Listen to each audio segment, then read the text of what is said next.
Mi nuera me empujó y dijo: «Solo causas pérdidas. Si quieres seguir aquí, vete al garaje». Mi nieto estuvo de acuerdo. Deberías haberte ido tú en lugar del abuelo. En ese momento, mi hijo millonario entró en la sala y... «Me alegra tenerte aquí. Sigue mi historia hasta el final y comenta desde qué ciudad me estás viendo. Así podré ver hasta dónde ha llegado mi historia. Me llamo Natalia y tengo 65 años. Nunca pensé que llegaría el día en que mi propia familia me trataría como una carga inútil, pero ese domingo de marzo cambió todo. Era el tercer domingo del mes, como siempre. Fernando había establecido esa tradición desde que se casó con Elena hace 8 años. Cena familiar obligatoria en su mansión de Las Lomas. Yo llegaba puntual a las 7, cargando siempre algún postre casado que había preparado durante la semana. Esta vez eran churros con cajeta, los favoritos de mi nieto Nicolás. La casa me intimidaba cada vez que entraba. Pisos de mármol importado, candelabros de cristal, muebles que costaban más que lo que muchas familias ganan en un año. Todo pagado con el dinero que mi esposo Roberto y yo construimos durante 40 años de matrimonio. Pero eso, aparentemente, ya no importaba. Ya no. Elena me recibió en la puerta con esa sonrisa falsa que había perfeccionado. Llevaba un vestido negro que seguramente costó más que mi renta de 3 meses. «Natalia, qué bueno que llegaste», me dijo, pero sus ojos no sonreían. «Pasa, Fernando está terminando unas llamadas importantes». Nicolás estaba en la sala, pegado a su celular como siempre. Mi nieto de 16 años, al que había cuidado tantas tardes cuando era pequeño, ahora apenas levantaba la vista cuando yo llegaba. «Hola, abuela», murmuró sin quitar los ojos de la pantalla. Me senté en el sillón que quedaba más apartado. Era mi lugar asignado silenciosamente. Elena se encargaba de que yo supiera cuál era mi posición en esa casa. La cena transcurrió como siempre. Fernando hablaba de sus negocios. Elena presumía alguna compra nueva. Nicolás comía en silencio. Yo intentaba participar en la conversación, pero cada comentario mío era recibido con miradas incómodas o simplemente ignorado. Fue cuando estaba sirviendo los churros que todo explotó. «Por cierto, Natalia», Elena dejó su copa de vino sobre la mesa con más fuerza de la necesaria. «Necesitamos hablar de tu situación. Mi situación, como si fuera un problema que resolver». «¿Mi situación?», pregunté, aunque ya sentía el nudo en el estómago. Elena miró a Fernando, quien asintió casi imperceptiblemente. Era como si hubieran ensayado esto. «Mira, ya no eres joven. Vivir sola en ese departamento tan viejo no es seguro. Fernando y yo hemos estado pensando que sería mejor que te vinieras a vivir aquí». Por un momento sentí alivio. Quizás después de años de frialdad, finalmente me aceptaban como parte de la familia. «Pero claro», continuó Elena, «no puedes usar las habitaciones principales. Hay una habitación en la parte de atrás, junto a la cochera. Está bien acondicionada». La cochera. Me estaba ofreciendo vivir en los cuartos de servicio. «Elena, no creo que...». «No es una sugerencia», me interrumpió.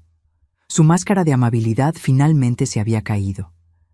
«Es la única opción que tienes. Ya no puedes seguir siendo una carga económica para Fernando». ¿Una carga? Yo, que había trabajado día y noche junto a Roberto para construir todo lo que ahora disfrutaba mi hijo.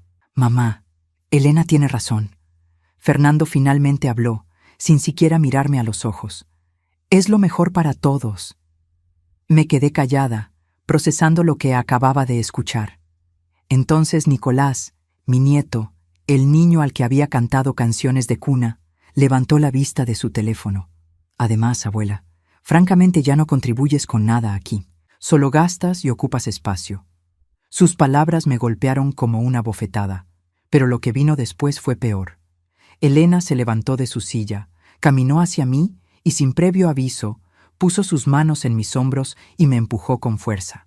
Perdí el equilibrio y tuve que agarrarme del borde de la mesa para no caer.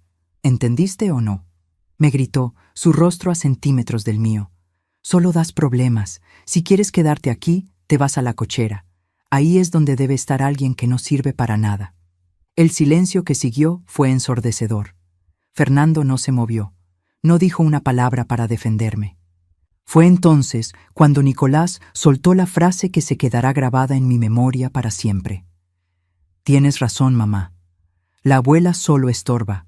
Habría sido mejor que se hubiera muerto ella en lugar del abuelo. Se me cortó la respiración.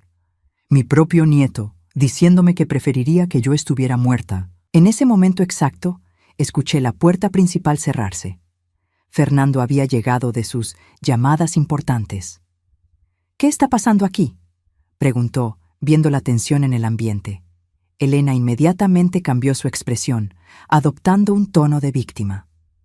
«Fernando, amor, le estábamos explicando a tu mamá la nueva situación. Pero ella está siendo muy difícil». Fernando me miró y en sus ojos vi algo que jamás había visto antes: fastidio, como si yo fuera un problema que llevaba demasiado tiempo evitando resolver. «Mamá», me dijo con un tono firme que no admitía discusión, «Elena tiene razón. Es hora de que seas práctica. No podemos seguir manteniendo dos hogares cuando aquí hay espacio para ti. Espacio, en la cochera. Los cuartos de atrás están muy cómodos», añadió, como si eso hiciera menos humillante la situación. «Tendrás tu privacidad y nosotros la nuestra». Me quedé ahí parada, viendo a mi familia como si fueran extraños. Elena con esa sonrisa victoriosa. Nicolás otra vez metido en su teléfono, como si nada hubiera pasado. Y Fernando esperando mi respuesta como un jefe, esperando que un empleado acepte una transferencia. «Muy bien», susurré finalmente. «Si eso es lo que quieren». Elena aplaudió teatralmente. «Perfecto, puedes mudarte este fin de semana. Ya mandé a limpiar el cuarto». Caminé hacia la puerta, tomé mi bolsa y mi suéter. En el marco de la puerta me detuve y me volteé una última vez. «Solo para que sepan», les dije, «su abuelo se estaría muriendo de vergüenza si viera cómo me están tratando». Fernando desvió la mirada. Elena se encogió de hombros. Nicolás siguió con su teléfono. Salí de esa casa sabiendo que mi vida acababa de cambiar para siempre, pero aún no sabía que también estaba a punto de descubrir quién había sido realmente mi esposo y qué secretos guardaba sobre el verdadero origen de toda esa fortuna que ahora me negaban. El cuarto junto a la cochera era exactamente lo que esperaba. 4 paredes blancas, una cama individual, un pequeño ropero y una ventanilla que daba al patio trasero donde guardaban las herramientas de jardinería. Elena había puesto una pequeña televisión vieja y una silla de plástico. Supongo que para que no pudiera quejarme de que no me habían dado nada. Me mudé el sábado siguiente con 2 maletas y las pocas pertenencias que cabían en el cuarto. Fernando contrató a unos muchachos para que llevaran mis cosas, pero él no estuvo presente. Elena supervisó todo desde la puerta, asegurándose de que yo entendiera las nuevas reglas. El desayuno es a las 8, la comida a las 2, la cena a las 8, me explicó mientras veía a los cargadores colocar mis cosas. Si no estás a tiempo, esperas hasta la siguiente comida. No voy a estar calentando comida como si fueras una visita. «Entendido», le contesté sin mirarla. «Y otra cosa, nada de andar por la casa principal después de las 9 de la noche. Este es tu espacio y allá es el nuestro». Era como si me hubieran convertido en la empleada doméstica que vive en casa de los patrones. Los primeros días fueron los más duros. Me despertaba desorientada, olvidando por un momento dónde estaba. Luego la realidad me golpeaba. Estaba viviendo en la cochera de la casa que mi dinero había ayudado a construir. Elena se encargaba de recordarme mi nueva posición constantemente. En las comidas, me servía en un plato diferente al de ellos, uno de plástico que había comprado especialmente para mí. Cuando intentaba participar en las conversaciones, me cortaba con un «Natalia, ¿no tienes algo que hacer en tu cuarto?». Nicolás había empeorado desde la noche de la cena. Antes, al menos fingía educación conmigo. Ahora me trataba como si fuera invisible. Cuando necesitaba algo de la cocina y yo estaba ahí, me decía «Quítate», como si fuera un mueble estorbando. Fernando era el que más me dolía. Mi hijo, el niño al que había cargado cuando tenía pesadillas, ahora me evitaba por completo. Salía temprano al trabajo y llegaba tarde. Los fines de semana se iba a jugar golf o se encerraba en su estudio. Las pocas veces que coincidíamos, me saludaba con un «¿Cómo estás, mamá?», tan mecánico que daba pena. Fue el jueves de mi segunda semana ahí cuando mi vida volvió a cambiar. Estaba limpiando mi cuarto cuando noté que había una tabla del piso que sonaba hueca al pisarla. Al principio no le presté atención, pero cuando estaba barriendo, la escoba se atoró en una orilla de la tabla que estaba ligeramente levantada. Con curiosidad, levanté la tabla y descubrí un pequeño hueco. Adentro había una caja de metal, del tamaño de una caja de zapatos, envuelta en una bolsa de plástico. Mi corazón empezó a latir más rápido. ¿Qué hacía una caja escondida en el cuarto de servicio?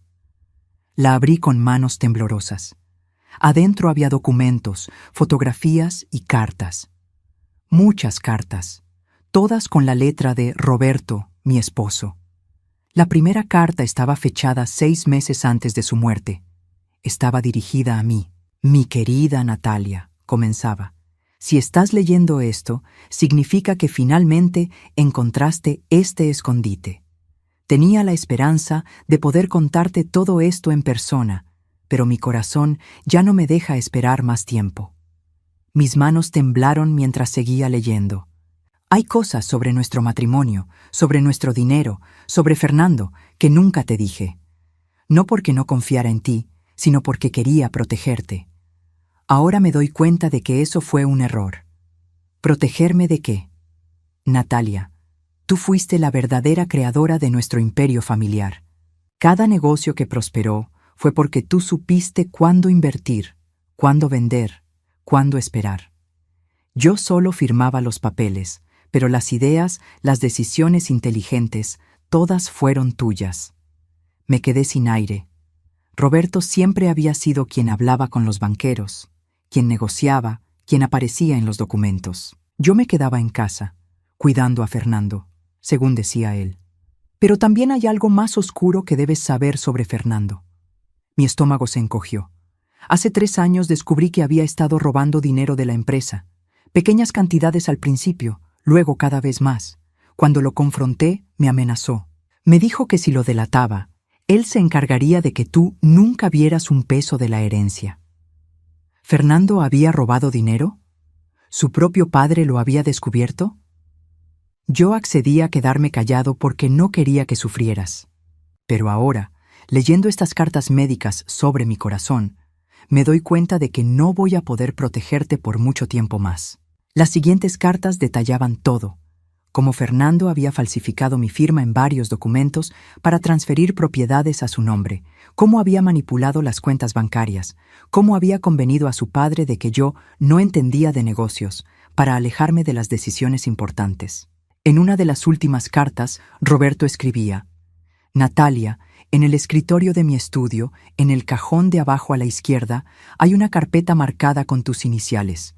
Ahí están todos los documentos que prueban que más del 60% de nuestros bienes te pertenecen legalmente. También hay copias de las transferencias ilegales que Fernando hizo. Mi esposo había descubierto todo y había guardado las pruebas. Si algún día Fernando te trata mal, si alguna vez sientes que no te respeta como mereces, usa esos documentos. No permitas que te quite lo que es tuyo».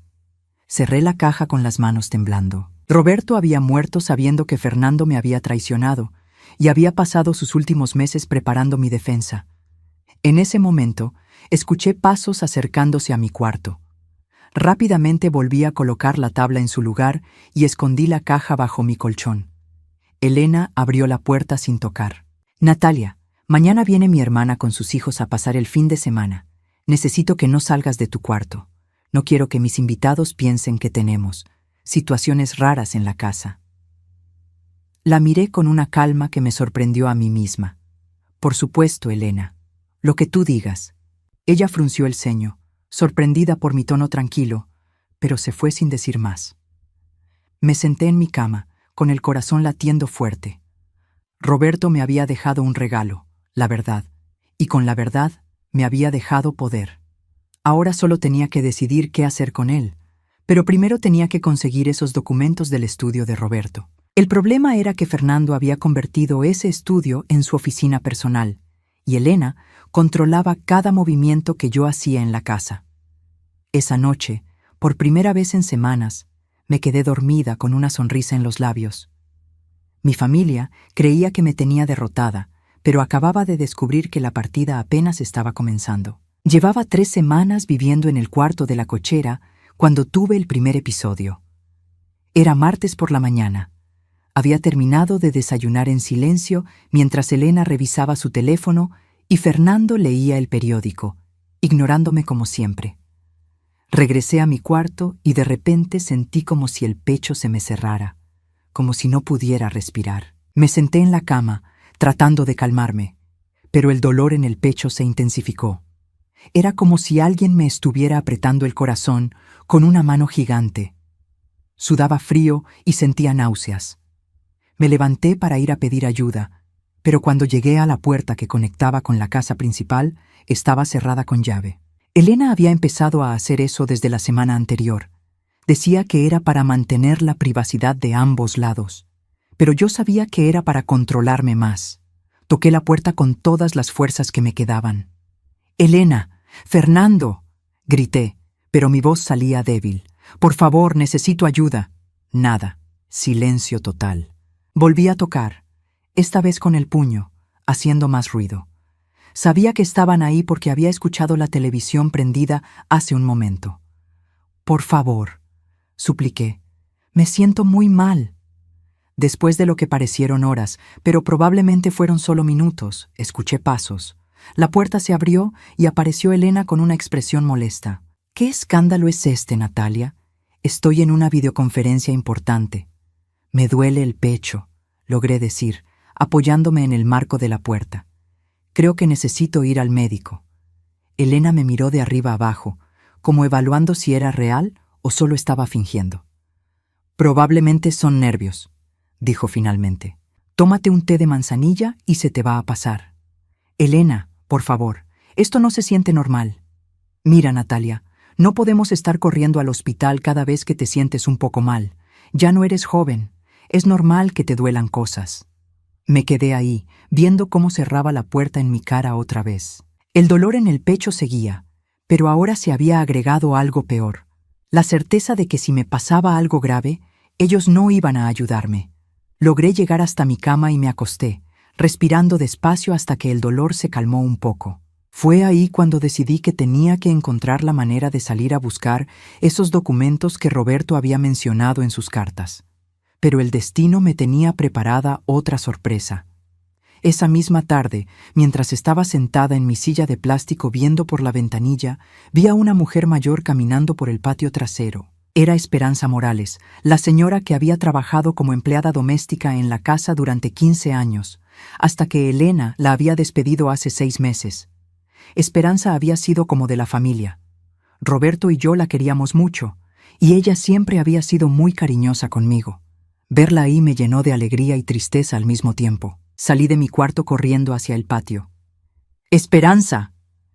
La llamé en voz baja para que Elena no me escuchara. Ella se volteó y cuando me vio, su cara se transformó completamente.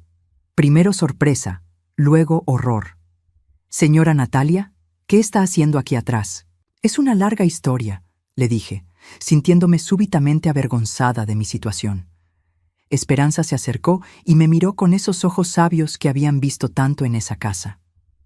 «¿Está viviendo en el cuarto de servicio?», me preguntó directamente. Asentí sin poder hablar. Se me llenaron los ojos de lágrimas. «Ay, señora Natalia», susurró y me abrazó fuerte. Sabía que esto iba a pasar. «¿Sabías?». «Siéntese», me dijo, señalando unas sillas viejas que estaban arrumbadas en el patio. «Tengo que contarle muchas cosas». Nos sentamos y Esperanza me tomó las manos. «Señora, yo nunca le dije nada mientras el señor Roberto vivía porque no quería causarle problemas. Pero esa Elena, esa mujer es mala, muy mala». «Cuéntame», le dije. «Desde que llegó a esta casa, empezó a cambiar todo. Primero convenció al señor Fernando de que yo cobraba demasiado, luego de que la comida que yo hacía no era lo suficientemente elegante para sus invitados. Eso concordaba con lo que yo había visto. Esperanza cocinaba delicioso, pero Elena siempre encontraba algo que criticar.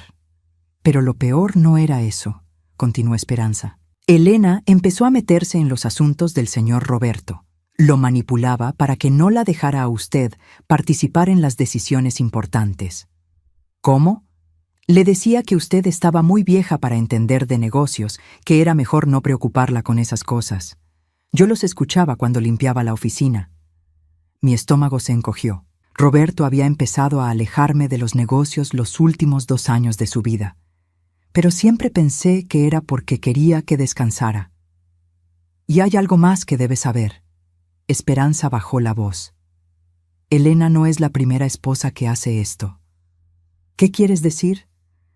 Mi hermana trabajaba para una familia muy rica en Polanco. La nuera también convenció a su esposo de que mandara a la suegra a vivir a los cuartos de servicio.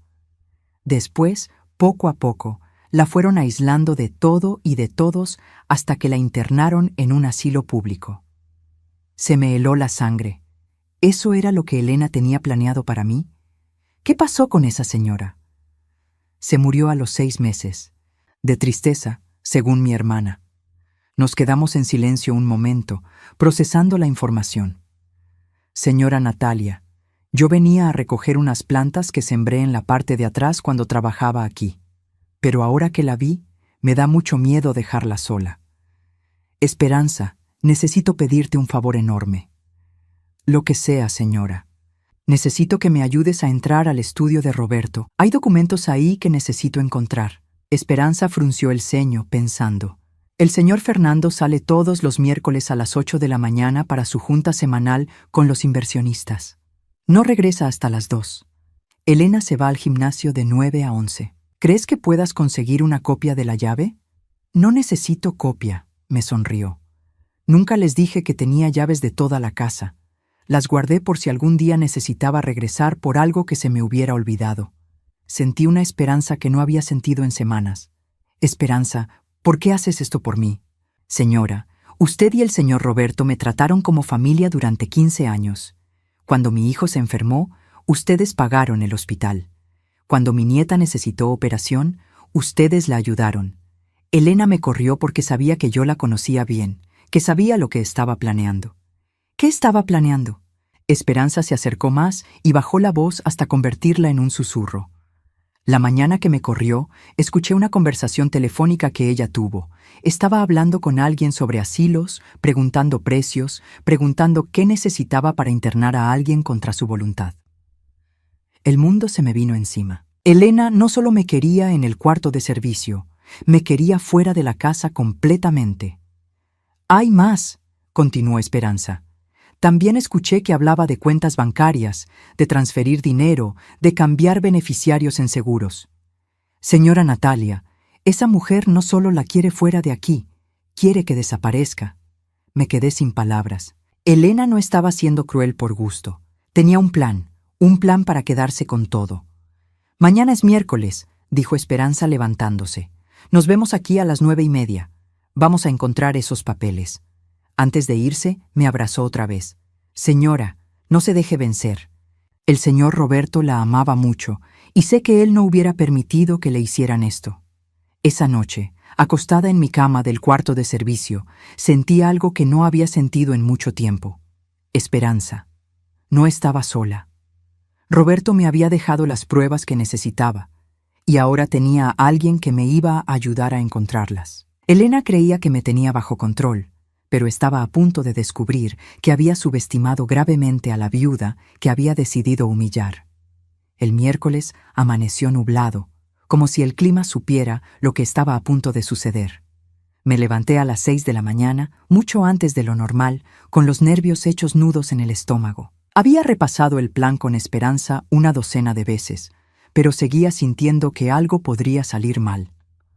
A las 8 en punto, escuché el BMW de Fernando salir de la cochera. A las 9 menos cuarto, Elena salió en su Mercedes rojo hacia el gimnasio, como hacía todos los miércoles desde que la conocía. La puntualidad obsesiva de mi nuera, que siempre me había parecido molesta, ahora era mi salvación. A las 9:30 exactas, Esperanza apareció en el patio trasero. Llevaba una bolsa grande y me saludó con una sonrisa nerviosa. «¿Lista, señora Natalia?» «Lista», mentí, porque mis piernas temblaban. Caminamos hacia la puerta trasera de la casa principal. Esperanza sacó un llavero pequeño de su bolsa y encontró la llave correcta al primer intento. «Todavía me acuerdo de cada cerradura de esta casa», murmuró mientras abría. Entramos por la cocina, que lucía impecable como siempre. Elena era obsesiva con la limpieza, pero yo sabía que eso era solo fachada. Por dentro era más sucia que nadie. «El estudio está al fondo del pasillo», le dije a Esperanza, aunque ella ya lo sabía. Caminamos en silencio por el pasillo que me había visto crecer a mi hijo, que había sido testigo de tantas conversaciones familiares y que ahora me sentía ajeno, como si fuera la casa de extraños. La puerta del estudio estaba cerrada, pero Esperanza también tenía esa llave. Cuando la abrió me quedé sin aire. Fernando había cambiado todo. Donde antes había estado el escritorio de madera que Roberto y yo habíamos escogido juntos para celebrar su primer gran negocio, ahora había un escritorio moderno de vidrio y metal. Las paredes que antes tenían fotos familiares, ahora estaban llenas de diplomas de Fernando y fotos de él con gente importante. Era como si hubiera borrado toda huella de su padre. «Señora, tenemos que apurarnos», me recordó Esperanza. «Elena regresa a las 11». Me dirigí al lugar donde recordaba que estaba el escritorio de Roberto, pero ya no había nada familiar. Los muebles eran completamente diferentes. «Esperanza, ¿tú recuerdas dónde guardó Fernando las cosas de Roberto cuando cambió todo esto?» «Sí, señora. Hay un closet en el cuarto de huéspedes donde guardó algunas cajas. Lo vi cuando todavía trabajaba aquí. Corrimos al cuarto de huéspedes del segundo piso. En el fondo del closet había 3 cajas de cartón marcadas con papeles RH. Roberto Hernández. Abrí la primera caja con manos temblorosas. Estaba llena de documentos viejos, facturas, contratos, nada de lo que buscaba. La segunda caja tenía álbumes de fotos y algunos libros. Tampoco era lo que necesitaba. Cuando abrí la tercera caja, ahí estaba, una carpeta manila marcada con NH. Natalia Hernández. La abrí y lo que vi me quitó el aliento. El primer documento era una escritura de propiedad de la casa donde estaba viviendo como sirvienta. Según el papel, yo era dueña del 50%. Roberto había puesto mi nombre en todas las propiedades importantes, no solo el de Fernando. El segundo documento era aún más impresionante. Los papeles de constitución de la empresa que ahora manejaba Fernando. Yo aparecía como socia fundadora al 40%, pero el documento que me cambió la vida estaba al final del folder, una copia del testamento verdadero de Roberto, fechado solo 2 meses antes de su muerte. En ese testamento, Roberto me dejaba el 60% de todos los bienes, a Fernando solo el 40%, con la condición explícita de que tenía que garantizar mi bienestar y respeto el resto de mi vida. «Esperanza», le dije con la voz quebrada, «esto no puede ser real». Ella se acercó y leyó por encima de mi hombro. «¿Qué significa esto, señora?» «Significa que soy rica, muy rica. Significa que esta casa es más mía que de Fernando. Significa que todo este tiempo he estado viviendo como limosnera en mi propia propiedad».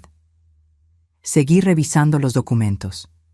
Había copias de transferencias bancarias ilegales que Fernando había hecho, todas después de la muerte de Roberto. Había documentos falsificados donde aparecía mi firma, pero yo sabía que nunca había firmado esos papeles. Lo más impactante fue una carta dirigida al abogado de la familia, con fecha de apenas una semana antes de que Roberto muriera. «Licenciado Vázquez, le escribo para confirmarle que bajo ninguna circunstancia debe permitir que se ejecute el testamento que aparece en el Notario Público número 47. Ese documento fue elaborado bajo presión de mi hijo Fernando y no refleja mis verdaderas intenciones. Mi testamento verdadero está registrado en el Notario Público número 12, donde Natalia aparece como mi heredera principal. Si algo me sucede antes de poder aclarar esta situación personalmente, por favor, asegúrese de que este documento llegue a manos de mi esposa». «Señora Natalia», Esperanza me tocó el hombro, «tenemos que irnos ya. Son las 10:40. Rápidamente tomé todos los documentos de la carpeta y los metí en la bolsa que Esperanza había traído. Volvimos a poner las cajas en su lugar y corrimos hacia la planta baja. Estábamos cerrando la puerta trasera cuando escuchamos el Mercedes de Elena entrando a la cochera. «Rápido», susurró Esperanza, «finja que está regando las plantas». Elena entró por la puerta principal, mientras yo fingía estar ocupada con una manguera en el patio trasero. No nos vio. Esperanza y yo nos despedimos rápidamente. Quedamos de vernos el viernes para revisar todos los documentos con calma. De regreso en mi cuarto de servicio, escondí los papeles en el mismo lugar donde había encontrado las cartas de Roberto. Mi corazón latía tan fuerte que pensé que se me iba a salir del pecho. Esa noche, en la cena, Elena y Fernando hablaban de sus planes para el fin de semana.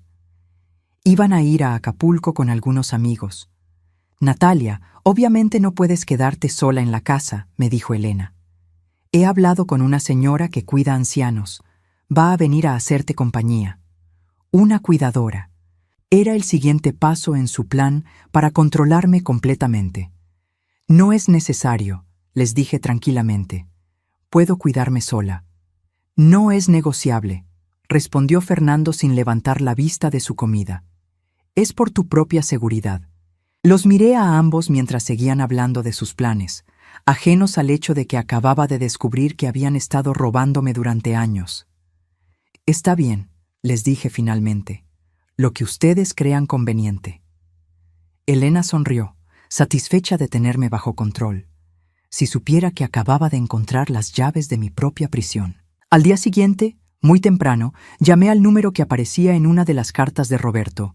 «Licenciado Vázquez». «Licenciado, habla Natalia Hernández, la viuda de Roberto Hernández». «Señora Natalia, qué gusto escucharla. Precisamente la he estado buscando. Tengo documentos muy importantes para usted». «Yo también tengo documentos muy importantes, licenciado. Creo que es hora de que hablemos». Quedamos de vernos el lunes siguiente en su oficina. Le dije que no le dijera a Fernando que había hablado conmigo. «Por supuesto, señora, esto queda entre nosotros». Colgué el teléfono sintiendo algo que no había sentido en meses. Poder. El verdadero poder que viene del conocimiento y la verdad. Elena había cometido un error fatal. Había subestimado a la mujer a quien creía haber derrotado. Pero la partida apenas estaba comenzando, y ahora yo tenía todas las cartas ganadoras en mis manos. El lunes llegó más rápido de lo que esperaba. Me desperté a las 5 de la mañana con una mezcla de nervios y determinación que no había sentido en años. Hoy era el día en que todo iba a cambiar. La oficina del licenciado Vázquez estaba en una torre de vidrio en Polanco, muy lejos del cuarto de servicio donde había estado viviendo las últimas semanas. Cuando llegué a las 10 de la mañana, la secretaria me recibió con una sonrisa profesional. «La está esperando, señora Hernández». El licenciado era un hombre mayor, de unos 70 años, con una presencia que inspiraba confianza. Se levantó de su escritorio en cuanto me vio entrar. «Señora Natalia, por favor, tome asiento. Tenemos mucho de qué hablar». Me senté frente a su escritorio, con mi bolsa apretada contra el pecho. Dentro llevaba todos los documentos que había encontrado. «Licenciado, antes de que me diga lo que tiene que decirme, necesito mostrarle algo». Saqué la carpeta y puse todos los papeles sobre su escritorio. Él los revisó uno por uno y su expresión cambió gradualmente de curiosidad a asombro y después a indignación. «Señora Natalia», me dijo finalmente, «¿usted sabía que era la heredera principal de su esposo?» «No hasta hace una semana». «¿Y sabía que su hijo ha estado transfiriendo propiedades ilegalmente?» «Tampoco».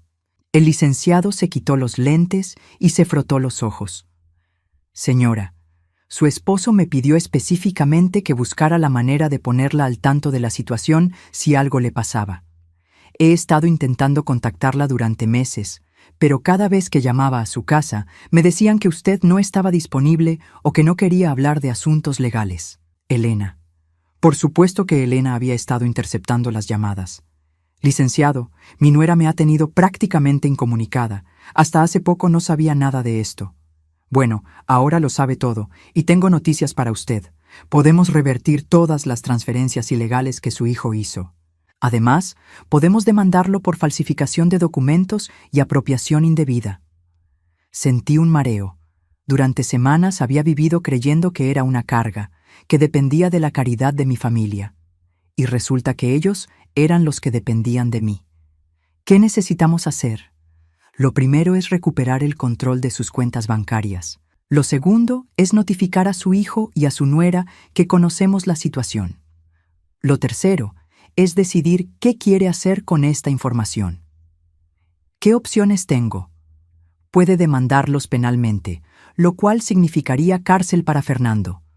Puede llegar a un acuerdo extrajudicial donde ellos le devuelvan todo lo que le robaron más daños y perjuicios. O puede simplemente recuperar lo suyo y cortar contacto con ellos. La idea de Fernando en la cárcel me revolvió el estómago. A pesar de todo, seguía siendo mi hijo. Quiero recuperar lo mío, le dije, y quiero que sepan que ya sé la verdad, pero no quiero destruir a Fernando completamente. El licenciado asintió. Entiendo. Voy a redactar los documentos necesarios. ¿Está lista para confrontarlos? Más que lista. Una cosa más, señora Natalia. ¿Tiene dónde quedarse mientras resolvemos esto? Porque una vez que ellos sepan que usted sabe la verdad, es posible que las cosas se pongan difíciles. No había pensado en eso. Esperanza me había ofrecido quedarme en su casa, pero no quería involucrarla más de lo necesario. Me las arreglaré, le dije. No se preocupe, conozco un hotel discreto donde puede quedarse mientras se resuelve todo esto, por mi cuenta. Esa tarde regresé a la casa como si nada hubiera pasado. Elena estaba en la cocina, preparando algo que olía delicioso. Cuando me vio, su expresión cambió a esa máscara de falsa preocupación que conocía tan bien. «Natalia, ¿dónde andabas? La señora que viene a cuidarte llegó hace una hora y no estabas». Ahí estaba, una mujer robusta de unos 50 años, sentada en la sala viendo televisión como si fuera su casa. Salí a caminar, mentí. Bueno, ella se va a quedar contigo este fin de semana mientras Fernando y yo no estamos. Su nombre es Refugio. La tal Refugio me saludó con un movimiento de cabeza, sin quitar los ojos de la televisión. «Hola, doña», me dijo. «Espero que no sea problemática porque yo no tengo paciencia para ancianos difíciles». Elena sonrió satisfecha. Había encontrado a la cuidadora perfecta para sus planes, alguien que me tratara como un estorbo. Esa noche, durante la cena, Fernando anunció sus planes para el fin de semana. «Vamos a estar en Acapulco hasta el domingo en la noche. Refugio se va a encargar de todo». «Perfecto», le dije, sorprendiéndolos con mi tono tranquilo. Elena me miró extrañada. Probablemente esperaba que protestara o me quejara. «¿Perfecto?» «Sí, Elena, creo que es exactamente lo que necesito». Fernando y Elena intercambiaron miradas. No entendían por qué estaba tan calmada. El viernes por la mañana los vi partir hacia Acapulco. Elena me dio instrucciones detalladas sobre lo que podía y no podía hacer. Refugio tiene órdenes específicas. No puedes salir de la casa, no puedes usar el teléfono de la casa principal y definitivamente no puedes estar en las áreas comunes cuando no sea hora de comer. «Entendido», le dije con una sonrisa. En cuanto se fueron, regresé a mi cuarto y marqué el número del licenciado Vázquez. «Licenciado, se fueron. ¿Está listo?» «Completamente. Los documentos están preparados. ¿A qué hora quiere que lleguemos el lunes?» «A las 8 de la mañana. Quiero que estén aquí cuando regresen de su viaje». «Perfecto. Y señora Natalia, ¿está segura de que quiere hacer esto?» Por primera vez en semanas, me sentí completamente segura de algo. «Licenciado, nunca he estado más segura de nada en mi vida». El fin de semana pasó lentamente. Refugio resultó ser exactamente lo que Elena había buscado. Alguien que me tratara como una molestia. Me sirvió comida fría, me regañó por hacer ruido cuando caminaba y pasó todo el tiempo viendo novelas en la televisión a todo volumen. Pero yo no me molesté. Sabía que era la última vez que iba a permitir que alguien me tratara así. El domingo por la noche, escuché el BMW de Fernando entrar a la cochera. Llegaron riéndose y hablando fuerte, claramente relajados después de su fin de semana de lujo. Desde mi cuarto los escuché despedir a Refugio y comentar lo bien que había funcionado el experimento.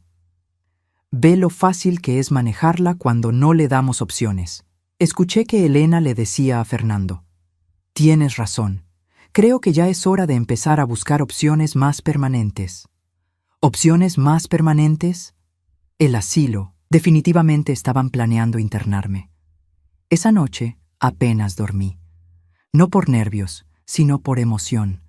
Después de semanas de sentirme derrotada, invisible, humillada, finalmente iba a tener mi momento. A las 7 de la mañana del lunes me vestí con el mejor conjunto que tenía, un traje azul marino que había usado para eventos importantes cuando Roberto vivía. Me peiné cuidadosamente y me puse los aretes de perlas que él me había regalado para nuestro 20º aniversario. Si iba a confrontar a mi familia, lo haría viéndome como la mujer fuerte que había olvidado que era. A las 8 en punto sonó el timbre. Fernando abrió la puerta, esperando probablemente a algún repartidor. En lugar de eso, se encontró con el licenciado Vázquez y 2 asistentes legales. «Buenos días, Fernando. Venimos a hablar con tu madre». La cara de Fernando se puso pálida. ¿Mi madre? ¿Para qué? Para asuntos que le conciernen directamente. Elena apareció detrás de Fernando, vistiendo una bata de seda que probablemente había comprado con el dinero que me habían robado. «¿Qué está pasando aquí?» En ese momento salí de mi cuarto de servicio, pero no salí como la mujer derrotada que había sido las últimas semanas. Salí con la espalda recta, la cabeza en alto y una sonrisa que no tenía nada de sumisa. «Buenos días, Fernando. Buenos días, Elena», les dije con una calma que los desconcertó completamente. «Creo que es hora de que tengamos una conversación muy importante». El silencio que siguió a mis palabras fue ensordecedor. Fernando y Elena me miraban como si hubiera aparecido un fantasma en la sala. El licenciado Vázquez entró a la casa con sus asistentes, y yo lo seguí con una seguridad que no había sentido en años. «Vamos a sentarnos en la sala», anuncié como si fuera mi casa, porque técnicamente lo era. Fernando encontró su voz primero. «Mamá, ¿qué está pasando? ¿Por qué trajiste abogados?» «No los traje, Fernando. Ellos me encontraron a mí». Elena se cruzó de brazos, tratando de mantener su actitud controladora. «Natalia, sea lo que sea esto, puede esperar. Fernando tiene una junta importante». «No», la interrumpí con una firmeza que la sorprendió tanto como a mí. «Esto no puede esperar. Y tú, Elena, vas a sentarte y vas a escuchar». Nos sentamos en la sala, Fernando y Elena en el sofá grande, yo en el sillón individual que antes había sido de Roberto y el licenciado en la silla frente a ellos. Sus asistentes permanecieron de pie, con sus portafolios listos. «Licenciado Vázquez», le dije, «puede proceder». El abogado abrió su portafolio y sacó una pila de documentos. «Fernando, Elena», comenzó con voz profesional. «Hemos descubierto irregularidades muy graves en el manejo de la herencia de Roberto Hernández». Fernando se puso pálido. «¿De qué está hablando?» «Estoy hablando de falsificación de documentos, transferencias ilegales de propiedades y apropiación indebida de bienes que legalmente pertenecen a tu madre». Elena soltó una risa nerviosa. «Eso es ridículo. Todo está en orden. Nosotros no hemos hecho nada ilegal». «¿Ah, no?», le dije, levantándome del sillón. «¿Entonces me puedes explicar esto?» Saqué de mi bolsa las copias de los documentos falsificados donde aparecía mi firma. «Esta no es mi letra, Elena. Yo nunca firmé la transferencia de la casa de Cuernavaca. Yo nunca firmé la cesión de mis derechos sobre las cuentas de inversión». Fernando tomó los papeles con manos temblorosas. «Mamá, yo pensé que...» «¿Pensaste qué, Fernando?» Mi voz se endureció. «¿Pensaste que era tan estúpida que no me daría cuenta? ¿Pensaste que podías robarme durante años y yo nunca lo sabría?» Elena se levantó del sofá, finalmente perdiendo la compostura. «No te robamos nada. Todo ese dinero nos corresponde por cuidarte». «¿Cuidarme?» Me reí, pero no fue una risa alegre. ¿Llamas cuidado a hacerme vivir en el cuarto de servicio? ¿A servirme comida en platos de plástico? ¿A negarme ayuda médica cuando me sentía mal? El licenciado intervino antes de que Elena pudiera responder. «Elena, Fernando, tenemos copias del testamento real de Roberto. Natalia es la heredera principal del 60% de todos los bienes. Fernando se dejó caer en el sofá como si le hubieran quitado el aire. Eso es imposible. El testamento dice que yo heredo todo. Ese testamento fue elaborado bajo presión y nunca fue la verdadera voluntad de tu padre, le explicó el licenciado. Roberto dejó instrucciones muy claras de que si algo le pasaba antes de poder corregir la situación, nosotros teníamos que asegurar que tu madre supiera la verdad. Elena empezó a caminar de un lado a otro, como un animal enjaulado. Esto es una conspiración. Ustedes están inventando todo esto. ¿Inventando? Saqué otra carta de mi bolsa. ¿También inventé esto? Le enseñé la carta donde Roberto le contaba al abogado sobre las transferencias ilegales que Fernando había estado haciendo. Tu esposo sabía perfectamente lo que estabas planeando, Elena, y se aseguró de que yo tuviera las pruebas. Fernando leyó la carta y su cara se descompuso completamente. Papá lo sabía. Dios mío, papá lo sabía todo. Por supuesto que lo sabía, le dije. Roberto era un hombre inteligente. Se dio cuenta de que su propio hijo lo estaba traicionando. Elena perdió completamente el control. «Esto es culpa tuya», me gritó. «Tú lo pusiste en mi contra. Siempre fuiste celosa de que Fernando me prefiriera a mí». Me acerqué a ella hasta quedar a centímetros de su cara. «Elena», le dije con una calma helada, «Fernando nunca te prefirió a mí. Tú lo manipulaste para que me alejara. Hay una gran diferencia». Fernando se levantó del sofá, temblando. «Mamá, lo siento mucho. Yo no quería que las cosas llegaran tan lejos». «¿No querías que llegaran tan lejos?» Mi voz se llenó de una ira que había estado guardando durante semanas. ¿Cuándo era suficientemente lejos, Fernando? ¿Cuándo me empujó tu esposa? ¿Cuándo tu hijo me dijo que debería estar muerta? ¿Cuándo me mandaron a vivir como una sirvienta en mi propia casa? Las lágrimas empezaron a correr por su cara. «Mamá, por favor, podemos arreglar esto, podemos». «No», lo interrumpí, «ya no se puede arreglar nada». Me volteé hacia el licenciado. «Licenciado Vázquez, ¿qué necesitamos hacer para que yo recupere el control de mis propiedades?» «Ya están preparados todos los documentos, solo necesita firmar aquí y aquí». Firmé los papeles sintiendo como si estuviera firmando mi propia declaración de independencia. «Listo», anunció el licenciado. «Señora Natalia, oficialmente ha recuperado el control del 60% de todos los bienes familiares, incluyendo esta casa». Elena se desplomó en el sofá. «¿Qué significa eso?» «Significa», le dije, «que soy la dueña mayoritaria de esta casa. Significa que tienen hasta el viernes para encontrar otro lugar donde vivir». Fernando se puso de pie de un salto. «Mamá, no puedes echarnos de nuestra propia casa». «No es su casa, Fernando. Nunca fue su casa. Esta casa la compramos Roberto y yo con nuestro dinero. Tú solo viviste aquí». Elena empezó a llorar, pero no eran lágrimas de tristeza. Eran lágrimas de rabia. «No puedes hacer esto. Tengo derechos. Los mismos derechos que tú me diste cuando me mandaste a la cochera». El licenciado cerró su portafolio. «Señora Natalia, ¿hay algo más que necesite que resolvamos hoy?» «Sí», dije, sintiendo una satisfacción profunda. «Quiero cambiar todas las cerraduras de la casa y quiero que se establezca una orden de alejamiento temporal para que no puedan entrar a la propiedad sin mi permiso». Fernando me miró con los ojos llenos de lágrimas. «Mamá, somos familia». «No, Fernando», le dije con una tranquilidad que me sorprendió. «La familia no se traiciona, la familia no se humilla, la familia no se roba.